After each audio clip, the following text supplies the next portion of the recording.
व्यक्ति किसी और वस्तु या भाव से परिचित हो ना हो, भय और भविष्य दोनों ही व्यक्ति के मन में सदैव रहते हैं, जिनका अस्तित्व व्यक्ति के अस्तित्व पे भारी रहता है। विचित्र है ना?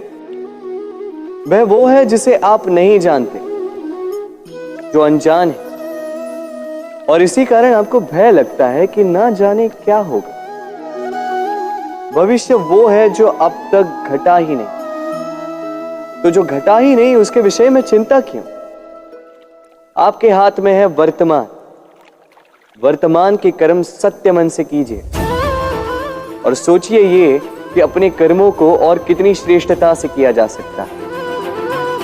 इसलिए आप विश्वास कीजिए,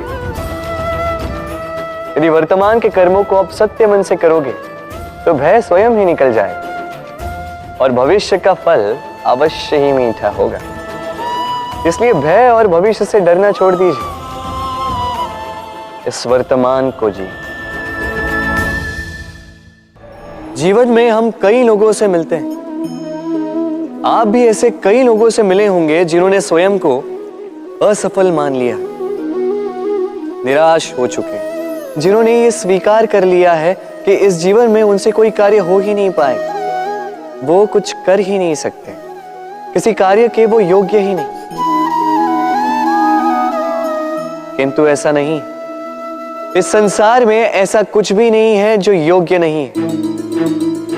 कोई ऐसा अक्षर नहीं है जो किसी मंत्र का भाग ना, कोई ऐसी जड़ी बूटी नहीं है जो औषधि ना, कोई ऐसा विष नहीं है जो समय आने पर अमृत ना बन जाए। और इसी प्रकार कोई व्यक्ति अयोग्य नहीं होता, उसे अयोग्य बनाती है उसकी सोच।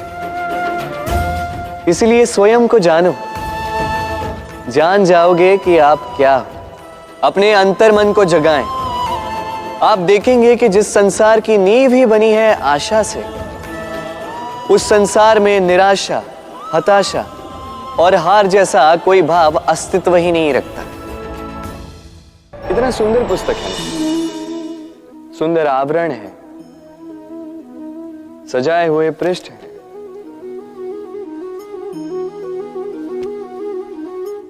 किंतु क्या ये सत्य में अद्भुत पुस्तक कहलाने की पात्र है?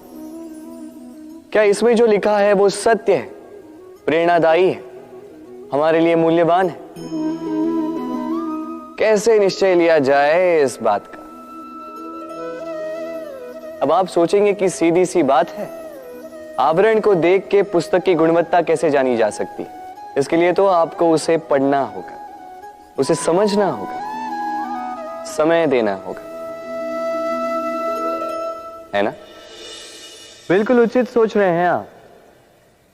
बस आश्चर्य की बात यह है कि पुस्तक के विषय में आप ये सारी बातें जानते हैं, किंतु किसी व्यक्ति के विषय में आप ये सारी बातें मन में नहीं लाते। व्यक्ति का मूल्यांकन भी उसके वस्त्रों से, उसके शारीरिक रूप से या उसकी सुंदरता से नहीं किया जा सकता। उसके लिए आपको उस व्यक्ति को पढ़ना होगा, उसे समझना होगा, उसे समय देना होगा। पर हम क्या करते हैं? पहनावे, रंग, सुंदरता को देखकर आकर्षित हो जाते हैं, उसे प्रेम समझ बैठते हैं और आए दिन कोई ना कोई ये कहते सुनाई देता है कि उसकी प्रेम कहानी सफल नहीं हो पाई, उसे छल मिला। किंतु इसमें दोष किसी और का नहीं, स्वयं आपका है। आपने उस व्यक्ति को समय नहीं दिया, आपने उस व्यक्ति के विचार नहीं परखे। प्रेम 2 क्षण में बनने वाला पकवान नहीं है, इसका स्वाद चखने के लिए आपको जीवन भर का समय देना पड़ेगा। तो समय दीजिए, एक दूसरे के रूप से नहीं, आत्मा से जुड़ी, निश्चित ही मन प्रसन्नता से कह उठेगा,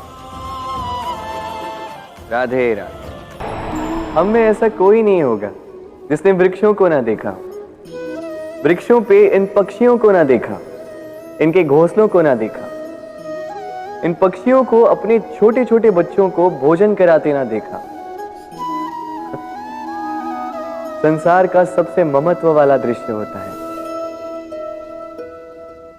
चिड़िया दूर से अपने चोंच में दाना भरकर लाती, स्वयं भोजन करने में असक्षम संतान की चोंच में डालती है, स्वयं भूखी रहकर।